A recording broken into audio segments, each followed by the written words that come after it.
Hey, I'm Mindy Kinnis. This is The Daily Rage. One of the questions that I'm asked often is, what size account should I get for my Apex evaluation? Now, of course, this is up to you as the individual trader, but I've been reconsidering this myself, and I wanted to go through some of the math that I was doing today to maybe help you make the best choice for yourself. So my current accounts are all the 50K. And as you probably know, Apex right now is having a 90% off sale. So let's just play this out hypothetically, and I'll tell you what I was looking at.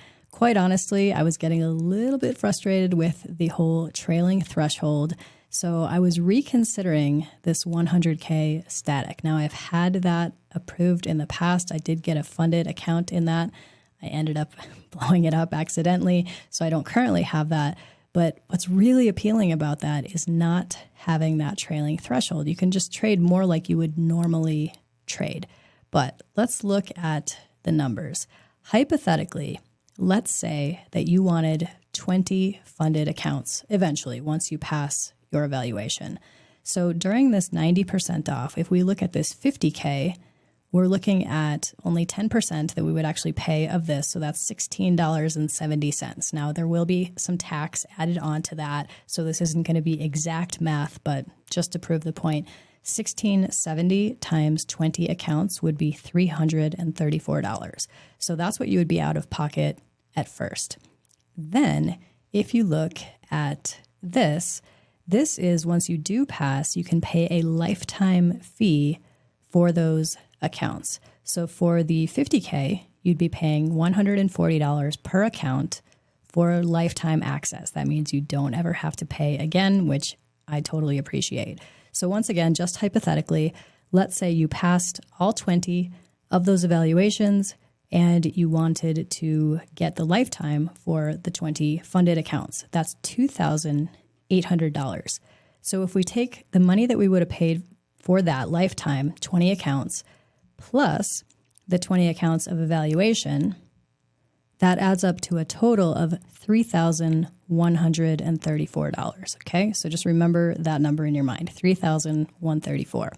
Now, let's compare it to this 100K static account, which actually is a much, even though it's a larger dollar amount, 100K account, it's a much smaller account because you only have $625 to work with.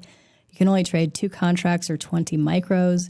You can see here, it's like you can trade 10 and 100, so significantly more to my mind.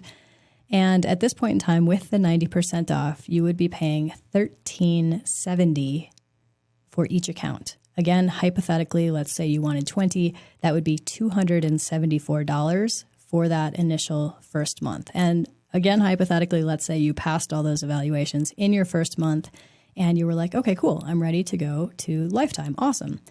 Well, lifetime for that one, both the full and the static 100K, is $220. And to my mind, that doesn't make a whole lot of sense why they have the full and the static being the same amount, since the static is like such a tinier account. But anyway, that's what it is. So 220, again, if we multiply that times 20 accounts, that's $4,400. So $4,400 plus our initial evaluation fees of $274, that's $4,674.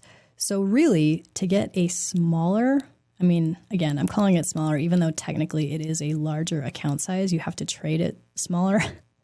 To get a smaller account with the 100K static, that would cost you $1,540 more overall than going with the 50K, where you can actually trade bigger. Like I said, you have 10 here and 100 micros.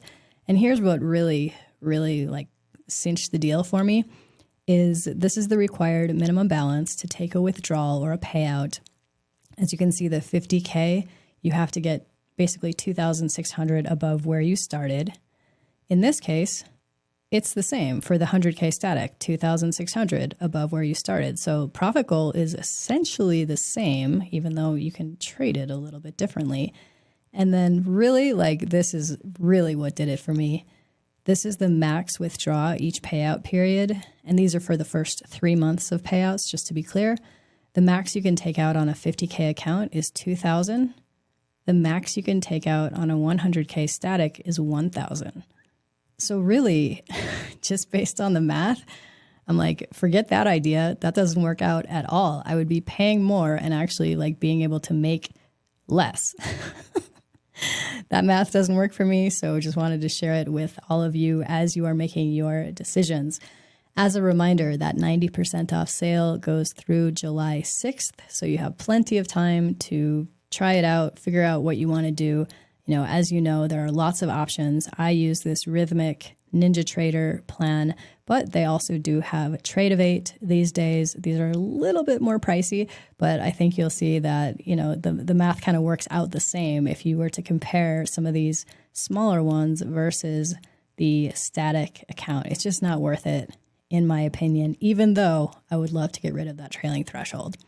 I'm Mindy Kinnis. Thanks so much for watching.